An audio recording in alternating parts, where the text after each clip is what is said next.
Hello! Hey, It's us again. back after missing a week, but we were still reading a whole bunch of comics the I whole guess time. y'all can hear the intro Absolutely. then. Let me go ahead. We everything on and whatever's off is off. We're all good. I'm Matt, I'm Jeremy. and that's Adriana. nice to see everybody. Welcome back to What Are We Reading? I know miss this place. show. It's only been a week and I miss it. Yeah, we actually brought some comics to talk about from last week because Yeah. I was off last week, so I just brought my comics just to kind of do a rapid fire. Then remembered that we could just do a regular fire. Yeah, so let's kick it off. This was actually my pick of the week last week, believe it or not. I'm walking on air. So I think that's about as much as we can sing fair use. But yeah, this is Ralph, the Greatest American Hero, uh, as personified by William Catt Yeah. in the 80s TV show.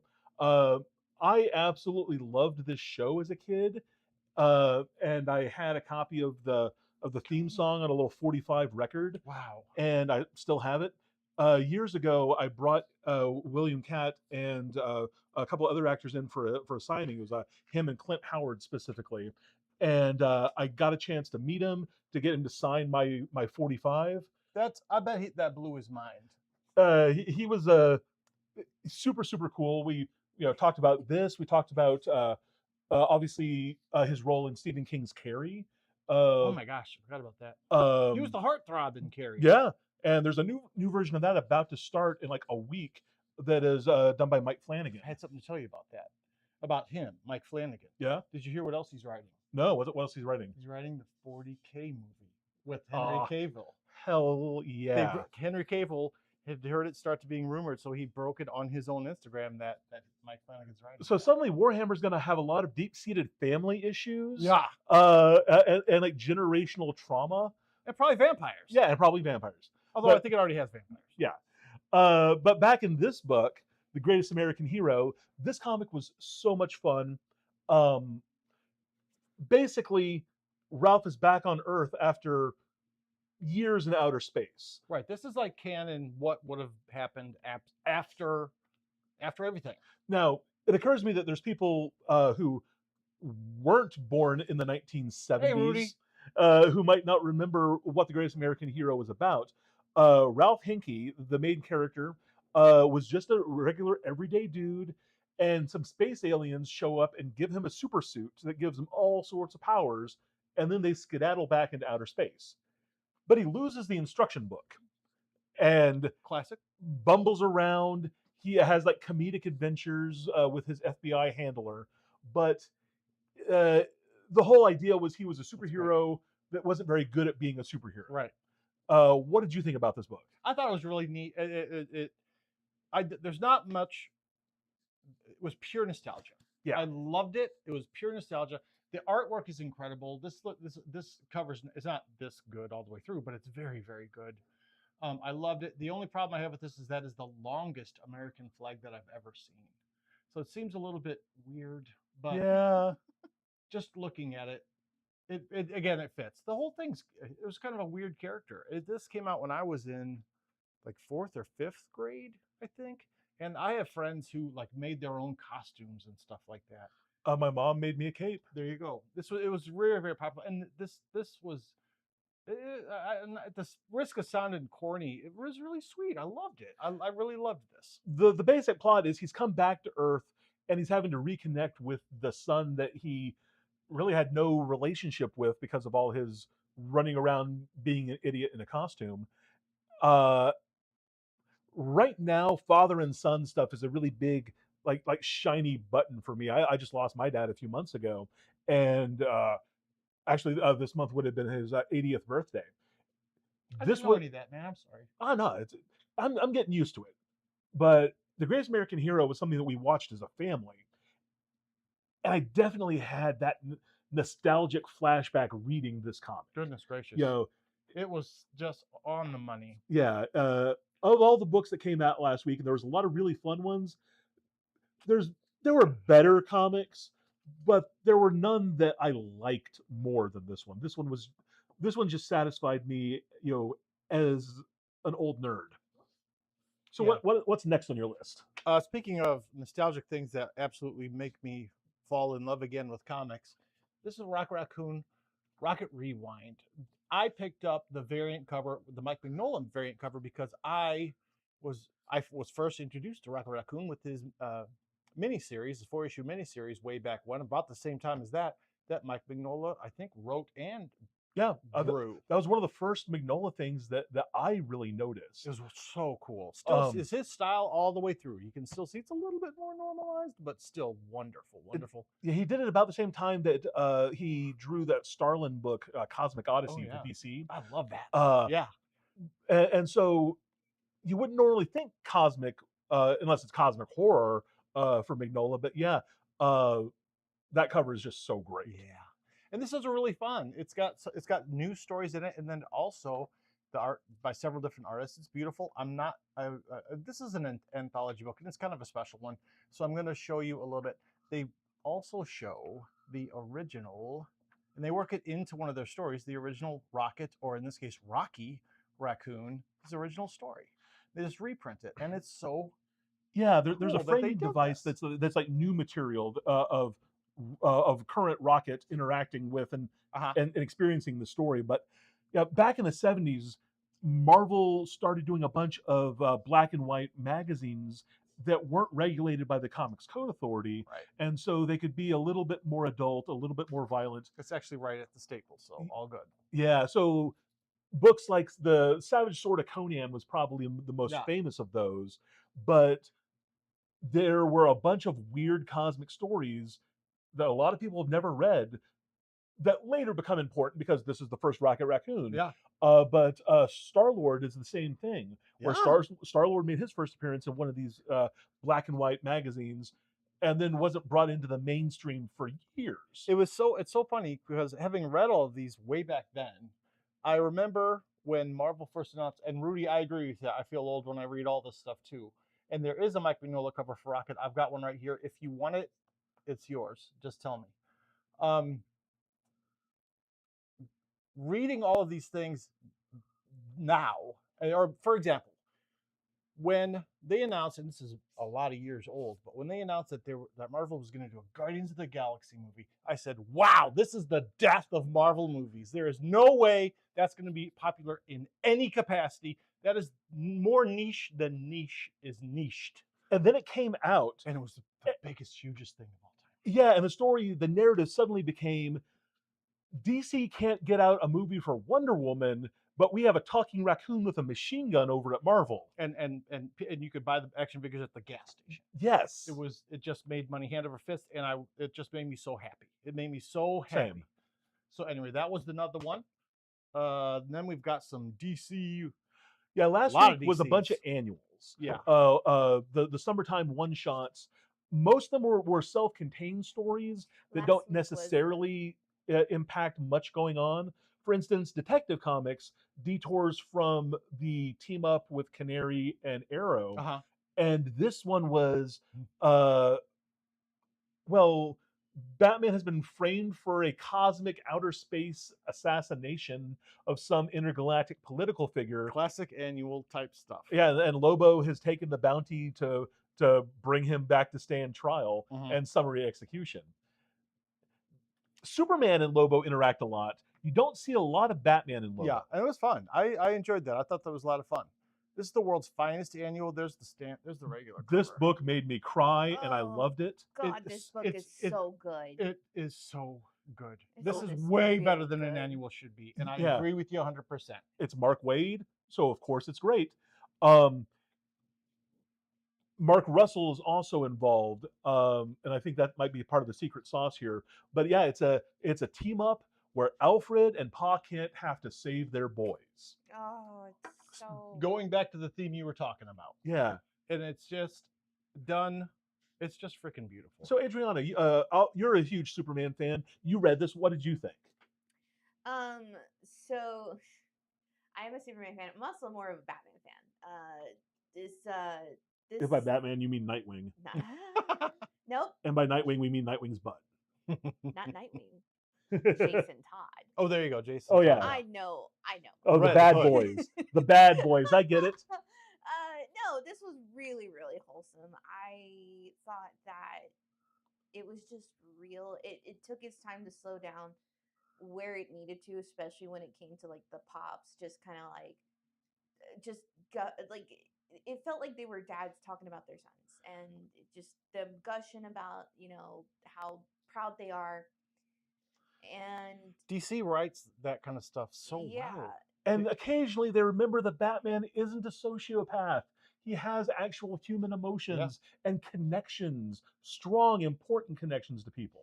And we got that in this issue. Yep. hmm I'm going to talk about that later too with one of the books that came out this week. But I think the biggest annual, as far as the annuals go, is the Superman. yes, this one was so good. Holy moly! And this There's so much to talk about in this one. exactly, it did not get as much hype as I think it should have. This is an important book. So this is the climax to the follow-up of KO, where it's the final dispensation of that cosmic power. Uh-huh. And yeah, there are immediate storyline implications for the whole Superman family, especially the Legion of Superheroes. Yes. But I'm going to show you what made me nerd out the most. I think I know what you're talking about. Which I have to edit this whole video. So, right here, that is Matthew Tyler, the cyborg, or the android Hour Man from the 853rd century, a minor footnote of a character from a Grant Morrison event called DC 1 Million. The original Hour That's Man right. was the JSA hero, a chemist named Rex Tyler, who had created a drug called Miracle-O, kind of a super steroid. You pop this pill, and for 60 minutes, you have super strength and speed. You're more human than human. His son, Rick, was the Hour Man in Infinity Inc. Early Tom McFarlane work, penciling that book. Wow. That character got cancer from the Miracle-O, retired for a while, married Jesse Quick, got divorced, but that's irrelevant. Matthew, the android, joined the Jeff Johns JSA, but I told Adriana about this earlier. Mhm. He had a very short-lived series. It was written by Tom Payer and illustrated by Rags Morales, who drew Identity Crisis. Uh-huh. And possibly my favorite single issue of a comic I've ever read Whoa. is Hour Man's solo book, issue 15. This book retails for maybe $1 if you find it someplace. But We got to find out if we do have one here. there's no bad guy. There's no fight scene. It's a Thanksgiving potluck with the JSA. And everyone's gotten together. Ma Hunkle's got the turkey. Oh, we got to find this. Hour Man, he's an android from the 853rd century. He doesn't really understand Thanksgiving.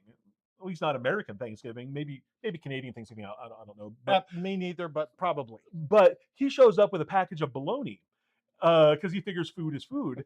And he sees all these elaborate hot dishes, and he's just crestfallen and mortified. And he's like, oh no, I brought an inappropriate food, he says. But Jay Garrick, the most stand-up man in the DC universe, overhears him, and as everybody's surrogate dad, he immediately swoops in. Is like, "Hey, is that bologna? Did you bring bologna? Oh, it's my favorite. My wife Joan won't let me have it. She calls it a heart attack in a blister pack, but I'd really appreciate it if you'd let me have some of your bologna." And so, Hour Man is like, "Oh, this is great. Somebody likes the food that I brought." It's such a pointless scene in a pointless book that nobody remembers, but it captures the heart and soul of the DC Universe's wider superhero family better than anything else I've ever read. That's incredible. I absolutely, that's amazing. I love that. And so I And geek now that. he's back in a yeah. book that's out in 2026. Yes. In a page of a book that's Yes, out well- in 2026. But yeah, so much happens in this book. What jumped out to you, Matt? Well, I loved that. I'm a big Superman fan, so I've been waiting to see what happened to Superman. I want to know, is Superman okay? Is he going to be okay? Is everything all right? And this ties it all up in a nice ribbon, and I can't wait for I miss Superman. I loved all the stuff that happened. I loved all the Superboys. I love all the stuff that happened in the last couple of months, but I want to see Superman again. And It's good to know all the things that happened. I love all the little, speaking of little fan servicey type things, this kind of stuff. It's talking about all the different places he went, all the different universes he's seen. This is an incredible thing as he goes through all these places and cleans up all of the bad energy that was left there by Darkseid. This is also going to be both the springboard for the new Legion of Superheroes Yes, series. that's a big part of what this book is for sure. And it's kind of setting the stage because remember, all the Absolute books only exist because Darkseid created that universe to be his generals in the war against the Justice League. Which is, it's over. That's done. Yeah. The good guys won. There's no reason for the Absolute Universe to be there anymore. Right. So obviously something's going to happen. I don't know what, but Also, this simultaneously makes canon all the multiverses that they've created. oh, absolutely. I'd love to read a hardcore analysis of all of this because there's some really neat stuff in here that I'm sure that I only picked up on a little tiny bit of it. But I do hope that Darkseid in the swim trunks that shows up in this book. That's also canon. Yeah, okay. I'm sure that's somewhere in here too. I'm glad you picked that up because I also read that. I bet you front did. to back. I loved this book. I thought it was incredible, and it's I think this is going to be like All In. It's kind of a sleeper. A lot of people slept on All In. I don't think enough people picked this book up. As history goes on, people are going to want this book a lot. And then this little toss. This happened a couple weeks ago, but it's nice to see that it's finally all folded back in. Yeah, this happened in Action Comics 1100. Yeah. So good, so fun. I absolutely loved it. Hot Girl Summer. It's a hot girl Wow. summer. Hey, there's your boy. Yeah. And I'm assuming this is your other boy. That's my boy. And look at her. They fell down in that dirty, dirty sand. So hot. Matt, please. So I'm gonna show. Appropriate for This this is stream. I'm getting the vapors. Me too. This is a summer DC book. God, how do they do these things? I It's so just fun, love though. DC. It's wonderful. This DC does holiday books really well. I love them. They know that their characters are, especially their big characters, are almost infinitely malleable and can be, pulled out like a Stretch Armstrong and will snap back where they belong. You can do a story about the Teen Titans hanging out on the beach, have it be serious, have it be silly. It's really cool. There's lots of different things you can do. I love it that they do that. I love there's a whole army of Starros. It's really fun. And they do this is the summer holiday book. Don't really think of it that way. See, look at that, Adriana. Good Lord. How are you keeping it together right now? I wasn't when this book came out because I had seen the previews beforehand. DC Updates does their previews for upcoming comics, and when I saw that there was going to be a summer special with the Robins and Batman, I was kind of freaking out already. And then the book was in my hands, and I was like, ah! There he is. There's our boy. Oh! Coming out of the water like Daniel Craig in the James Bond scene. What a pretty prison you've built for yourself, Scott. Oh, that's great. I love it. And it's canon. Yep. And the last one, this was fun. This is okay. This one I did read as well. This one was really, really. It was weird that I liked it so much. What was weird to me, so the basic gimmick on this book, the elevator pitch, is post KO. There's been that offer of amnesty where in the Justice League, villains willing to go legit were given a chance to do so. So Luthor, among others, is now somehow technically a Justice Leaguer, and that's created a power vacuum where like other villains are rushing in to take over from Luthor. This is all about Prometheus, a character from a crooked house.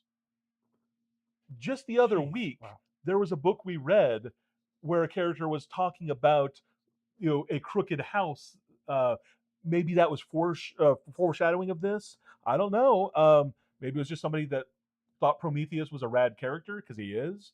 But yeah, there's a lot of fun stuff going on in this issue. Yeah, I agree. And it's again, I think it's big. It's bigger than it feels here. This is fun. It's a fun story, and it's really neat.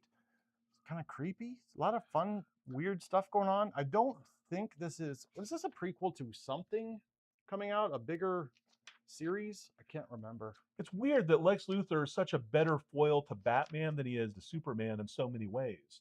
If you go back to No Man's Land, when Lex Luthor was president, the characters really bounced off each other in some interesting ways. Yeah. And we're seeing that again here, where they're teammates, but Bruce still knows who this is. Yeah, it's just a tie-in. This is going to be a tie-in to the it's Justice League Unlimited, which is going to be getting big again. They'll be dealing with all the dark side stuff. Like you said, this is from last week, so I don't mind showing it. And now, continuing as a little backup, there's a teaser. Static Shock is Yeah. coming back. as an all-in book. Yes, Static Shock's coming into the team to the Titans. Yeah, but he's both going to be in the Titans, as they tease here, and have a solo title. He and Vixen are both going to get new Oh. ongoing books Yeah. as part of DC All In. Along with the Demon and one other one, I believe. Yeah, so all those fans of Static who have been frustrated waiting for something more consistent with the Milestone characters, it's finally coming again. Yeah. Great stuff. Great stuff. So that's last week. That's last week. Now let's go on to this week. Is that okay if I set them on there like that? It was Yeah, a that's horrible okay. No, glare. that looks fantastic because Okay. they kind of straighten them out. The lighting isn't too harsh. Thank you, Matt. No problem. So we got Expert 100 cinematographer. bullets. U.S. of Anger Oof. number 2. This book is, wow, how are they able to print this? This is amazing.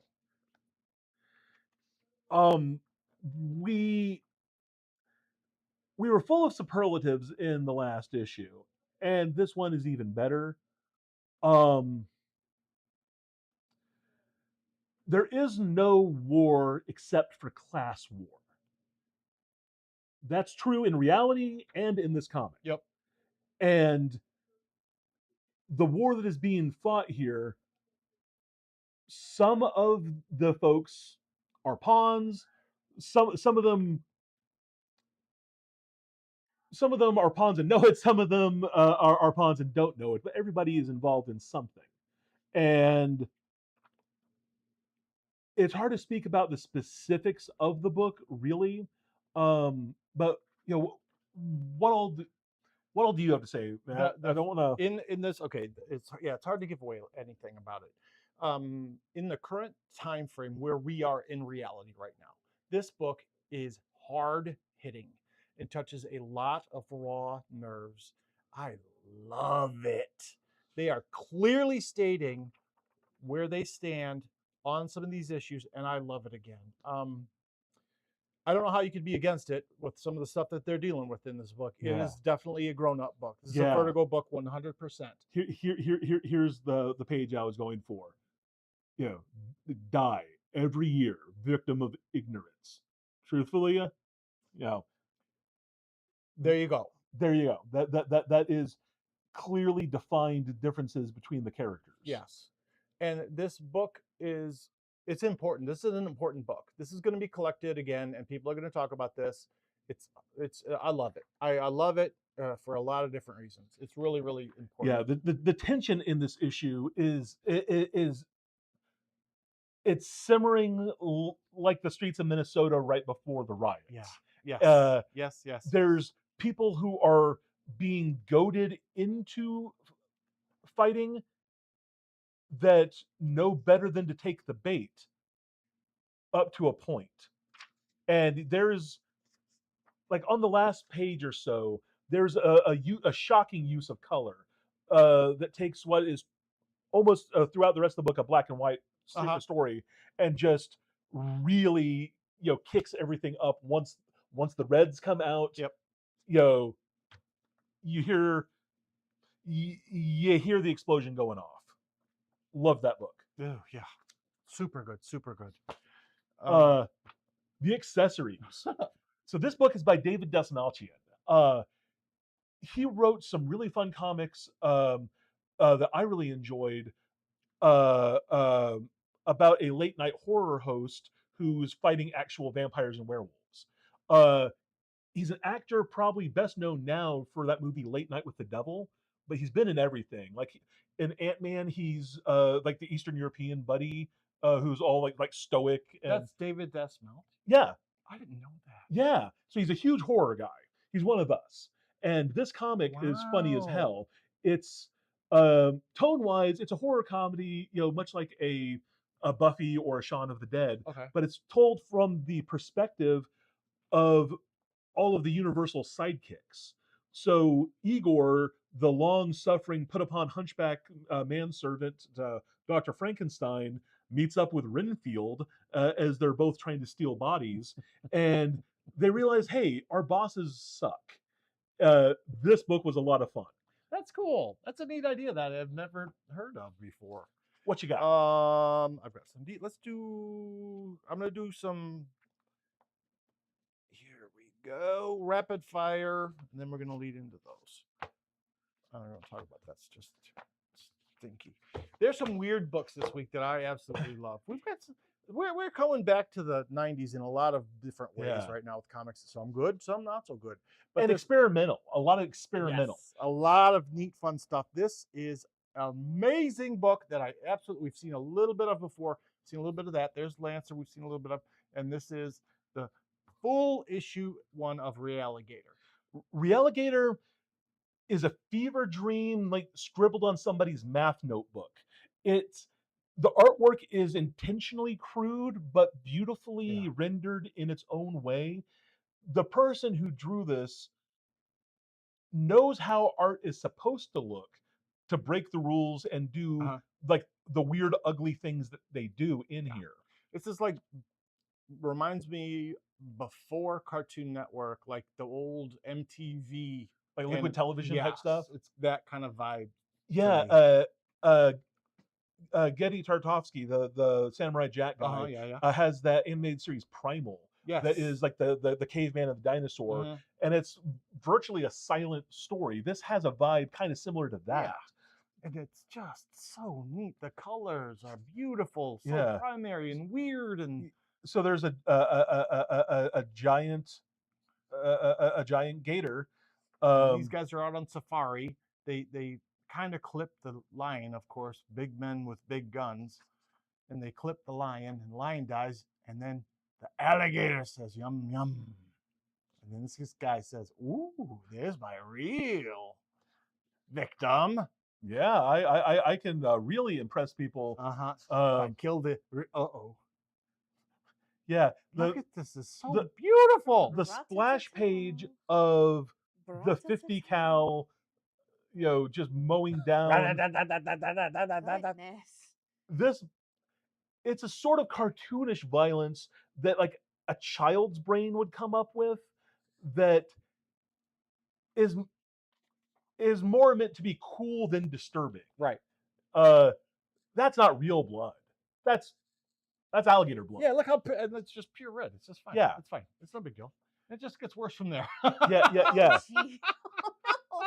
Yeah, it's I love it. It winds up being a revenge story with a happy ending. I don't remember if it's another issue on the way. It says that there's another issue on the way. Yes, I'm assuming it'll be self-contained as well. Oh, I can't imagine there being a lot of continuity, but no.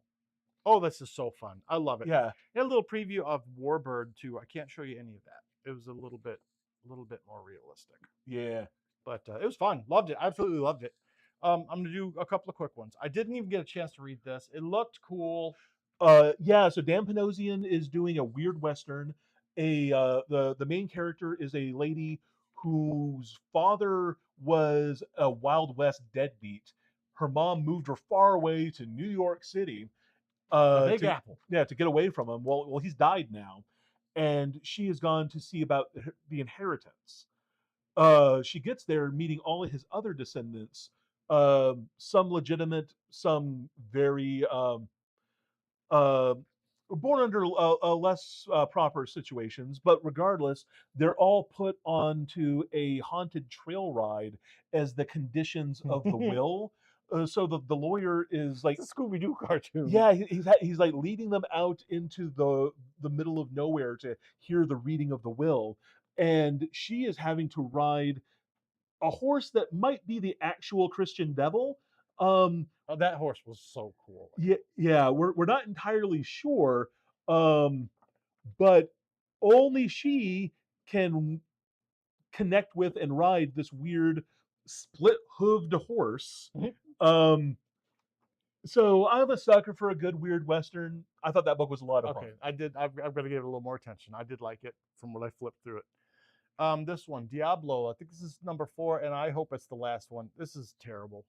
I apologize. I'm sorry. I shouldn't say such bad things. Why did you bring this up? So People need to know sometimes. Yeah, that's Th- fair. I think I read all 4 of these, unfortunately, and I don't even think I saw a single demon or Huh? devil or monster in the entire thing on this cover. That's a lie because it's not in there. There's no Diablo in it. It stinks. It's terrible. I want There's us- always a stinker. I want us to be positive, Yeah. and I think that's important. But I also think it's important that people can trust our recommendations. That they need to know that we're not just trying to sell something. If a book, every book is somebody's favorite.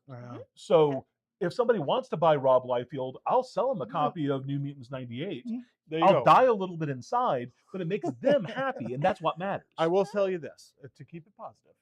Number 1, I positively hate this. Number 2, the it's in Diablo universe, and there is lore that ties in with all the Diablo stuff. It's just not the fun parts. It's not the neat stuff. It's what this kind of makes me think of, because we talked about the Star Wars comics from this back in the day, yeah. where they had to sort of filibuster and just keep the story gotta going have something. without having Exactly. and I think that's what this is. I think they can't reveal anything cool that's coming up in the next game. They just got to sort of keep everything on reheat. Yeah. And Oof. I don't think that that's a creatively satisfying decision. No, it really isn't. But here we are. It says the end at the end of it. So here's to more later sometime, maybe better. They could have done a Butcher book. I'd buy 8 issues of a Butcher book. Here we go. Next up. Yes. Here we go. Now back to the good stuff.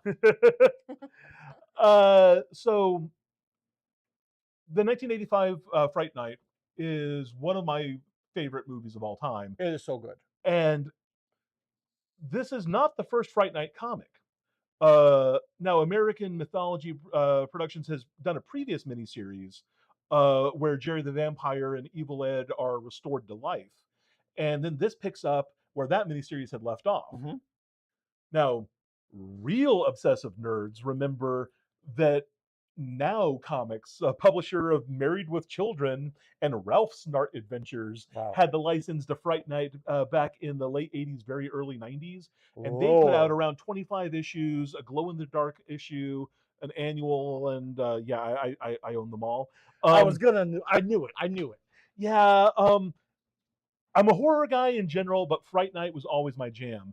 Fright Night. So this book doesn't necessarily have the camp of the original. It feels more like a modern horror movie in tone, but the bad guys from the original one are back. What's fun to me is the character of Evil Ed is kind of trapped in between now. Jerry the Vampire turned him into a vampire, and he did a bunch of evil stuff, but in the previous miniseries, he kind of, what in professional wrestling they call a babyface turn, and allied with Charlie and the other heroes, at least long enough to kill the big bad of that mini.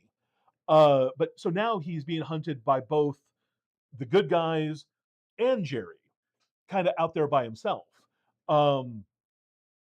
This book is going to rise or fall on Evil Ed as a character. I'm curious to see where they go. I thought the first issue was fun. I did too.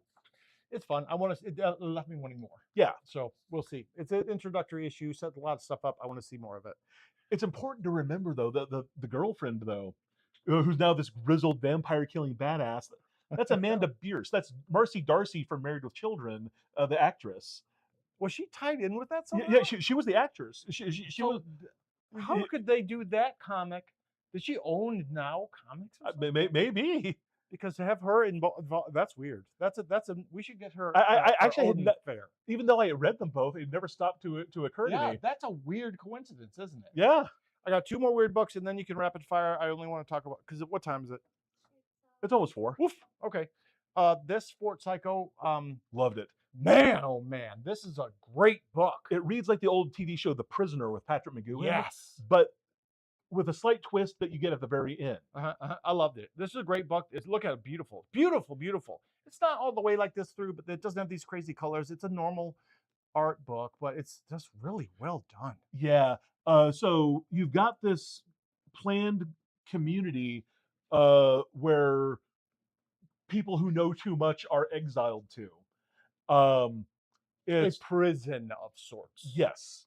But yeah, it is a weird Matt Kent book.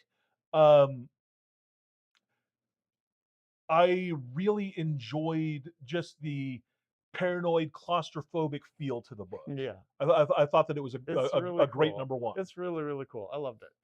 The other weird book that reminds we're back in the 90s, everybody. Tank Girl with Alan Martin and Jamie Hewlett on board, a summer love sensation. This book is so cool. It's exactly like reading Tank Girl was back in the early It 90s, is which I did. so cool. Before Jamie got involved in his side project with the guy from Blur, that band, the Gorillas. Yeah, just a little tiny thing he had on the side. This book was his claim to fame, and the layouts, the collages, the little bonus, activity book style features. This is all It's just perfect. yeah, the photo collages, just like they used to do on Xerox machines, back in the old comics. This is the sort of weird crap that I was reading as a kid. Yeah, same. And unlike the movie, which I do love certain things about, Lori Petty was put on this earth to play Tank Girl, perfect casting. They made the mistake of giving the movie a plot. Yeah, completely. This does. There's not hardly any plot in this at Yeah. all, but it's fun as hell. I Yeah. plan on reading it over and over and over. It reads like Chuck Jones animated shorts. It's very Looney Tunes, just with more boobs and bullets. I was just gonna say there are a lot of boobs and bullets in it. Two So thumbs many. up for both. Yes. Love this. Love it. Love it. I don't think we're gonna get more, but maybe. I mean, it's gonna. Maybe we'll have a winter sensation. I didn't expect that we would get this. Exactly. So. It's just perfect. The ending itself, just I could not believe it. It's just tons of fun. I love it. Go on. We can hit a couple real quick. Yes. So yes. Hey, Batman John, 12. did you read this? Wow. What did you think? It was good. I love it. I loved it. Jorge Jimenez blowing it out of the park with Mm. yet again. Yeah, so Verity Pennyworth has some big shoes to fill, Yes. but I love that she is completely different from Alfred, interacts with the Bat family in a way that's completely her own already. She seems like she's been here for years. Yeah. Yeah. It's just so well. I love this scene right here. This big splash page. Yeah. They the ghost of Alfred. I'm going to say ghost because I believe it's his ghost. I'd like to think that. Makes a reference to how good her sewing is. And here we are. She's stitching up Batman's neck. The job that he used to do for his surrogate son. God, it is so good. It really makes me sad and happy at the same time. I loved that book. You're happy that he's got another confidant again, but it's sad that it's not. Yeah. But the ending of that book shivers. So excited. Oh gosh, yes. Another bittersweet book about family is Chachu. This one was a huge surprise for me. I read it on the fly, and I desperately want to read it some more. Yeah, it's the characters feel like something out of an Elmore Leonard novel, and I mean that in the best possible. That's amazing! Wow, wow. It's kind of a modern neo noir set in California. A young girl is tracking down the uncle she's never met, the black sheep of the family that she's trying to connect with. He has recently, through a complicated series of events, married outside of his station. Uh-huh. Um, As one does. yes. Uh, there is family drama on both sides. There's stuff that the uncle is dealing with, uh, in regards to his wife and her Hollywood movie star career, and then there's obviously stuff that his niece is dealing with why is she tracking him down out of the blue. Uh, this book was really, really good. Image Beautifully illustrated. Image can fish this stuff out of the Yeah. neither and just create amazing comics. Yeah. It was.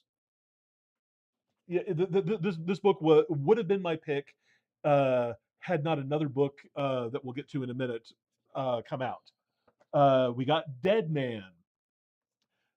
Dead Man.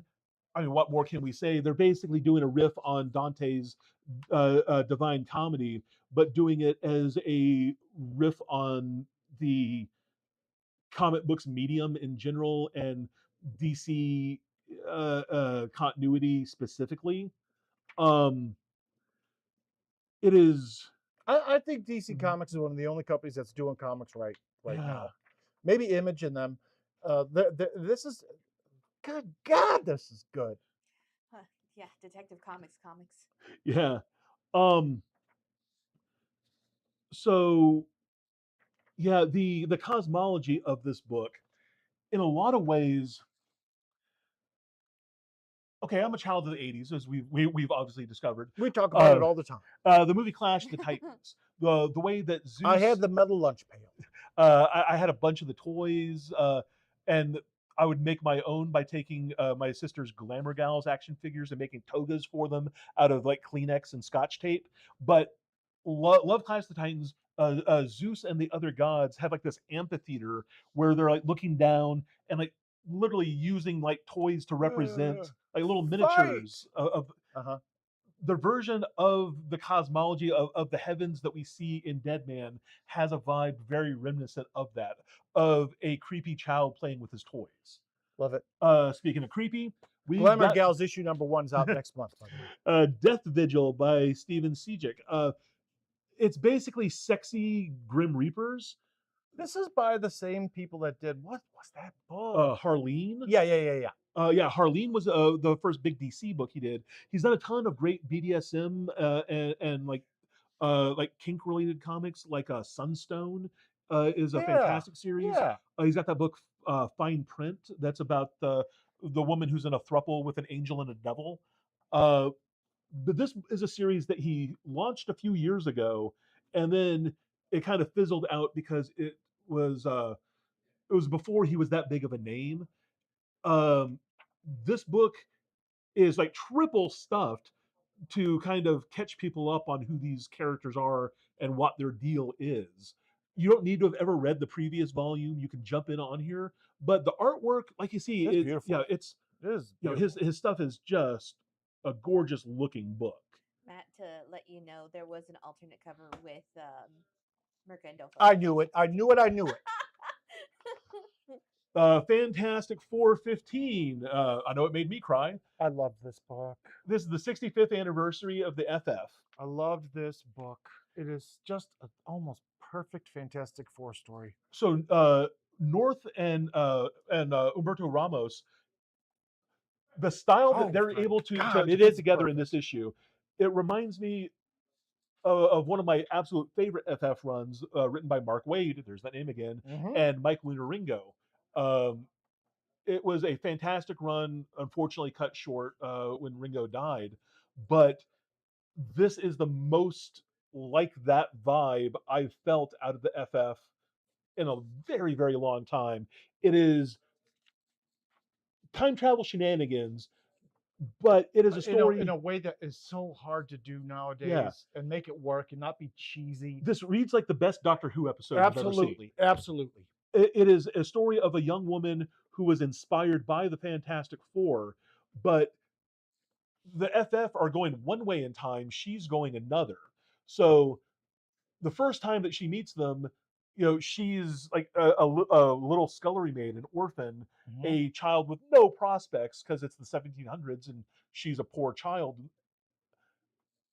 through the inspiration of periodically encountering the FF over the years, she becomes this amazing scientist. This book was so good, Yeah. and it shows that the FF are about inspiration more so than any other super team that punches people. There are. This is one of the. Okay, I'm not raking on Marvel. I love Marvel. I love Marvel, but there's not. There are dozens of perfectly well written, excellent DC books. Or no, this is just a handful of Marvel. This is one of them, and I love this book. And it is past the staple, but something goes away in this issue that's brought me back. I'm gonna be reading Fantastic Four again, You guys- Brother, yep, you read it yourselves, and you'll know what I'm talking about. Iron Man, he fights Whiplash, and then original Whiplash comes back. JSA, we wrap up the origin of the Spectre, and a new Spectre is confirmed A new Spectre. with a Hmm. delightful costume. Yes, indeed. This is something that really, really entertains me. Screw it, I'm going to go ahead and spoil things because the people that care are going to be excited. Ted Grant, the Golden Age Wildcat, has been dead.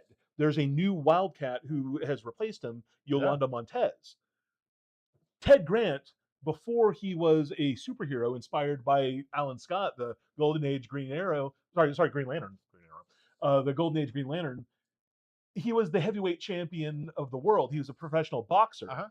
And so the Spectre is now Ted Grant, who will punch you with the power of God's vengeance. That's the Spectre. The Spectre That's him. is a 1940s heavyweight boxing champion. One of the most powerful entities in the DC universe. Wears boxing gloves. I love it. It is so DC to take something this goofy and find a heart and find a center core to it that works. It's love. It's love. They love their characters and they do it so well. This was my pick of the week. Face it, Tiger. So this is the 60th anniversary of Amazing Spider-Man 42, the first appearance of Mary Jane. It's a collection of short stories. Some of them sweet, some of them actiony. We just talked about a DC book. It's a DC book that knows a minor character that really perfectly well and fills it with so much heart that it'll bring tears to your eyes. Why can Marvel not do that with a character that is loved by almost everybody who knows her, and this just falls flat? It just falls flat. This is a book about her for her 60th anniversary, and it's just a dud. Do people really like Mary Jane that much? I thought it was more of the Gwen Stacy fans versus the Mary Jane fans. It's a generational thing, I think, because I'm from the era of the Spider-Man wedding in Amazing Spider-Man Annual 21. Same. To me, the Peter-Mary Jane relationship is the central pillar, the most important part of Spider-Man. And the fact that Quesada had a bad divorce and wanted to take it out on comics never sat right with me. Me neither. And that's the absolute truth. I've been happily married for almost a quarter century, and I'm not bored with my wife. I don't know how you could get bored telling stories of that relationship. Yeah, I agree. And it's they just keep going and going and going, and that maybe someday they'll get it right. Just like this comic got it right. Yeah. Crazy action. There's a last page reveal. Holy moly. He told me about this, and I got up out of my seat to go stand in the aisle and read it. And I couldn't work for the rest of the day because it knocked the wind out of me. So the Energon universe has done a fantastic job of tying unrelated toy companies together. So we've already got the Transformers, we've got G.I. Joe. GoBots had already been grandfathered in alongside the Transformers. Mask have been connected to the Joes, but this issue, much like the Rom the Space Knight appearance, last 2 weeks ago was 2 weeks Rom. ago. We brought Rom in Here, and we're gonna go ahead and spoil it. Rudy, if you haven't read this, turn away for a second, but I hope that you're still watching this and you have read it. So Miles Mayhem, the leader of Venom, serves a master. And that master is Baron Karza from Micronauts. And again, the Marvel people are spinning in their grave because they can't do nothing about it. They also tried to get last squeeze of all their Micronaut stuff out a couple years ago, and they did that. And now the Micronauts are going to be huge again in the Energon universe. Speaking of 80s toy comics, this issue 1 of Masters of the Universe Genesis is so rad. Is this take off of the movie, or is this just a good version of the? So this is a good version of just He-Man in general. Okay, good. There's lots of different continuities. That hasn't been out in a continuities. long time. But yeah, this is the story of when Skeletor first enslaved the peoples of Merman and Beastman. This is pre-Prince Adam donning, his magical sword. Okay. So when I was a little kid, the action figure packaging for Masters of the Universe were all painted by this guy named Rudy Ibarra. He was a Latino artist that was channeling like his inner Frank Frazetta for kids, and he made me a fantasy nerd. Did he do the comic books inside? He did all like the painted artwork on the boxes. Okay. They had the mini comics were actually subcontracted out to DC. Okay. We need to look him up. Can you look him up after this? Yeah. His stuff is amazing. Okay. Beautiful painted artwork. But that was a straight line from that to Frank Frazetta, to Conan, to me not kissing a girl till I was 20. This book, if you like fantasy, if you like He-Man, it's great. Whoa. So Remember remember, is this the one you were talking about? this is the next issue. Oh my. Yeah, I just finished reading this one too. Oh my god. Remember when I said that they had that great heartfelt moment between Moon Knight Sure. and all these other characters he was recruiting, Uh-huh. where he appealed to their sense of family? It makes me want to throw hands with Mark Spector Moon Knight even more. So yeah, Mark Spector and his Midnight Suns, consisting of Clea Strange, Blade, Daredevil, and Ghost Rider. No, not a small peanuts in the bunch there. That's a Yeah. gang. They all fighting by his side go into an evil living building that is like a liminal space. The book is weird and trippy and full of Moon Knight showing me exactly the guy that he always was and always really will be, no matter how heroic we want him to be. Is Dracula here? He owes me $50. Yes. More rapid fires. Neighborhood Watch. All Cops Are Bastards. The comic. The Omega book. This one, I'm not entirely sure what I think about. Okay. I liked it though. Marcus read this and he was in love with it. Yeah. So it's a much more philosophical read than a lot of the stuff that we were reading. But like crazy visuals that are Yeah. fantastic. The plot is a man of the cloth is estranged from his mad scientist father, and he inherits these goggles after his father's death that lets him see the true cosmic foundations of the universe, which unfortunately confirmed to him that there is no God. Jeez. That's his job. Yeah, I'm sure it's not the end there, but that's the starting point. A devout man of the cloth's estranged father proves to him that his faith was all a bunch of lies. That'll happen. It is a bunch of really great heady concepts. Yeah, it's really neat. You know, It's written poetically. Beautiful writing. Yeah. Beautiful writing, trippy art that is just a joy to read. Really thought this book was cool.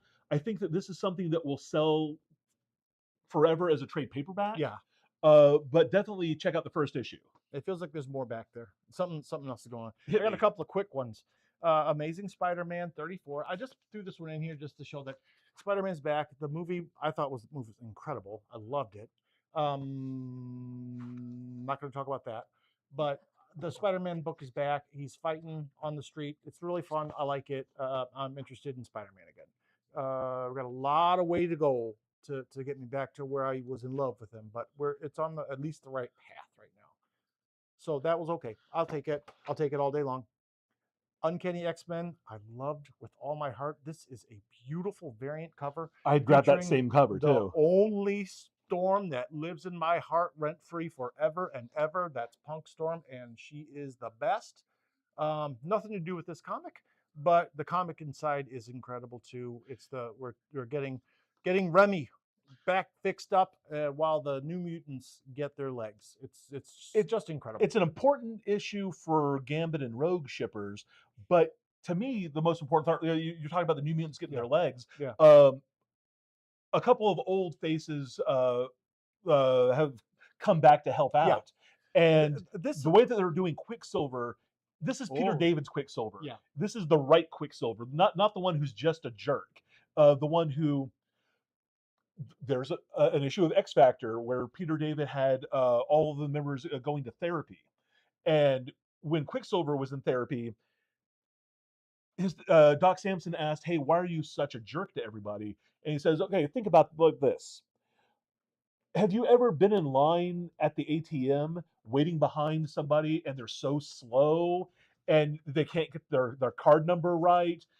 That's how I feel every second of every day surrounded by all of you slow people. If I'm a jerk, it's because of all of y'all."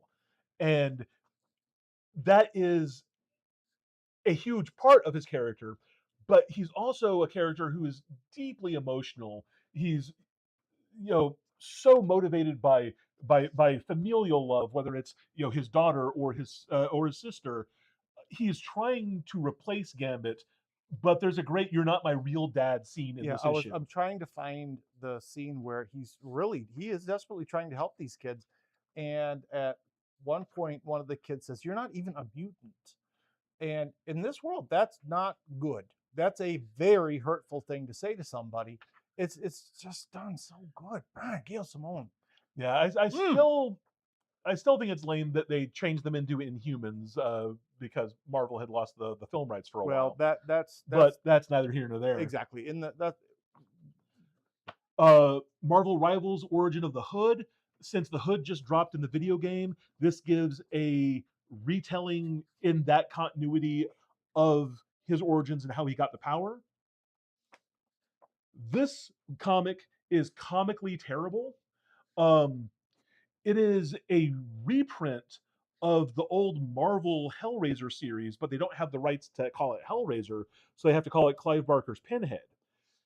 This is reprinting issue 5 randomly of the series, but it's the first issue of Pinhead. And it is Notice I've been shaking my head back and forth the entire time. I will continue to shake my head. It is the most 90s-tastic looking. Look at this. This is weird. There are a couple panels in here that I'm not going to show on stream, but were so terrible I had to take pictures of them and tweet them out to my D&D group. He showed them before we did this, and I flipped the table over. We had to put it back together. I can't believe we live in a world like this. Queen in Black is coming out weekly. If you guys are involved in that crossover, there's going to be something every single week. So issue 2 just came out yesterday, along with Venom Unchained. A lot has changed with Venom in the last year. Yeah. Most notably that not being Eddie Brock as Venom. Mary Jane has been Venom for a while. There's been a weird... Because that makes sense. With the human teeth, I cannot get over this. Why? It's all weird. Human teeth. Don't like it. Don't like it at all. Sight. I read it twice and decided that I'm actually enjoying it a lot. I'm interested to see where they're going with it. The visuals to the book took a little bit to get used to, because this is about a boxer who sees visions of the future. And so when she sees the panels with these uneven borders to it, that's her getting a glimpse into the future. So here she's seeing this nurse is stealing oxy, uh, in her vision. That'll happen. So as you're reading the book, you're figuring out as she's learning what's going on from these different reads off of people. She's uh, getting involved in a heist gone wrong, and we're seeing different parts of it playing out in different order. And this book was a lot of fun. This book deeply offended me. This is a book about how you should really just use AI to solve all your problems. Uh, the main character is a hot chick with a nose ring who is like the world's leading AI investigator who uses artificial intelligence to solve murders. Huh? I am deeply opposed to everything that this book is about, and the art's good in service of a story that should not exist. Wow. Um, Write that down. That's a good one. um, we're almost done. Supergirl Survive. I haven't picked this up yet. Adriana, have you been checking out this Elseworld? I have not. I picked up issue 1 hoping to read it, didn't get a chance to read it, and I missed out. So this is a really fun retelling. Well, fun. I mean, good. It's actually super traumatic, but it is a retelling of Supergirl and baby Kal-El. But they're like, what if they both left Krypton at the same time at the right ages? So it's a lone wolf and cub thing. Oh, wow. Where teenage, horribly traumatized Kara is protecting her, baby cousin. In this issue, she meets the Blue Lanterns, who wind up helping her cope by creating an entire. It's sort of like a Bottle City of Candor riff, where they, with blue energy, they've created a community for her to raise baby Kal-El in. And then Mixes Pitalik shows up because they know something is wrong. The vibes of this are a lot like the Blue Planet from Swamp Thing. Oh, wow. I'm sure that that's sort of an intended homage, but this is a book about the traumas of being the last surviving Kryptonians. And this issue is going to lead to them coming to Earth and finding out all sorts of other problems. Wow. That's cool. Here's one. Here's a Kryptonian who has a whole lot of problems right now. This week is an Absolute Superman issue. Absolute Superman. And who's that? Oh, it's Brainiac. He's But back. who's that? Who's that? We don't Dun, know. dun, dun. We don't know. In the classic Absolute Universe page turner, a new character is introduced, and it's a humdinger. This is really good. Again, Absolute Superman has become the slobber knocker of all the Absolute books. This artwork's incredible. I'm absolutely loving it. There's so much going on, and this is before the staple, so I'm going to show you again. Here's a little more information about that guy. Ooh, there's some kind of dude with like green glowing details. Yeah, where have we seen? Looks like he has green. Yeah. What's green, like kryptonite or something? Yeah, And he's metal. but what metallic Superman related Yeah. villains are kryptonite based, Matt? Surely it's I have not. no idea. Huh? I said I have no idea. But they actually have a really fascinating new twist on it. Is neat as usual. They have a great twist on the characters, and we bring him into the fold. Both the mechanics of how the power works and the backstory of who the guy is as detailed are cool new ideas. The detailed artwork is really cool. My favorite panel is the one that you were on this just one now. That one, yeah. Yes, it is. Isn't so that neat? good. Isn't the design just incredible? Ooh, this brings, and that character's always been kind of tragic to me, and this just really rips my heart out.